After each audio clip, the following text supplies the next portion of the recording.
As an adult, you probably spend a lot less time playing than you did as a child. Some of you may not spend any time playing in your life as an adult, but I'm here to invite you to reintroduce play into your life. This is a great way to help to reduce the stress in your life and to better manage the stress in your life. If you think about how much time children spend playing, especially before they start formal schooling, their entire day, any time that they are awake, is pretty much spent on play, maybe with the exception of some meal breaks. But other than that, they try to squeeze in as much play into their lives as possible. But slowly, as we grow up, as we become adults, that goes away. First, you have formal schooling, as I already mentioned, and then you have more and more responsibilities, additional school, jobs, families of your own. And that leads to play just kind of going away little by little until, for many, play no longer exists as part of your life. But think back to your childhood, and I hope that your childhood had plenty of play in it. Think back to how much joy that brought you. Think back to how unstressed you were when you were playing. Think about how simple and light life was, especially when you were at play. Now, I'm not suggesting that you do the same exact things, the same exact forms of play that you did as a child, because most of them probably won't be applicable. Some of them may still be applicable as an adult, but most probably aren't.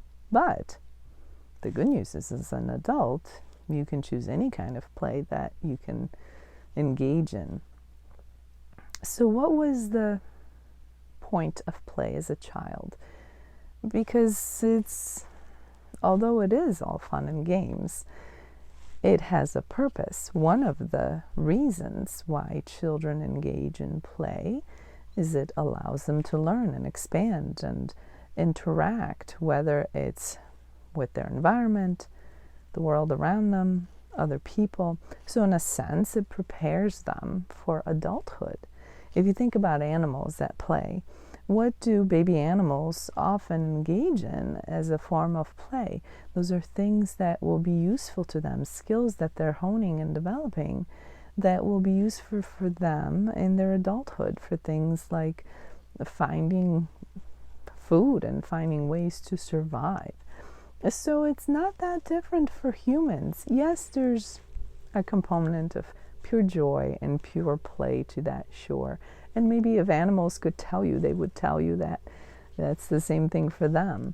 But the bottom line is this, that we would all do better if there was room for play in our lives, even as adults. So today I invite you to make room for play. And the good news is that as an adult, you get to choose how you want to define play in your life.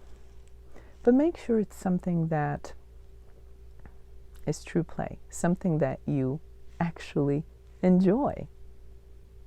Don't confuse tasks and checking things off to-do lists as play, because you and I both know that we are very good at fooling ourselves into believing all kinds of things. So make sure we're on the same page. Real play, actual fun. Remember to allow for unstructured play, things that allow spontaneity and creativity. Also, don't forget that play can be something that you do in solitude, so you don't have to have someone else there with you. So if you think about childhood play, all of that constitutes the idea of play. There's an interesting statistic that I want to share with you that is related to play and the amount of it in our lives. Over time, as the amount of play decreases, things such as anxiety and stress, depression, and chances of suicide or suicide ideation actually increase. So as one decreases over time, the others increase.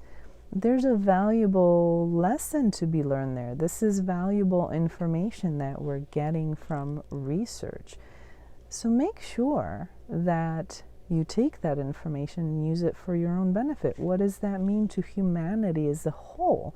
And what does it mean for you? So if you are interested in better managing the stress in your life, and if you're watching this, I assume you are interested in that, then why not work on introducing or reintroducing play back into your life in whatever form you feel is appropriate, in whatever form you feel is enjoyable. But it's all about that. It has to be enjoyable and has to be true play.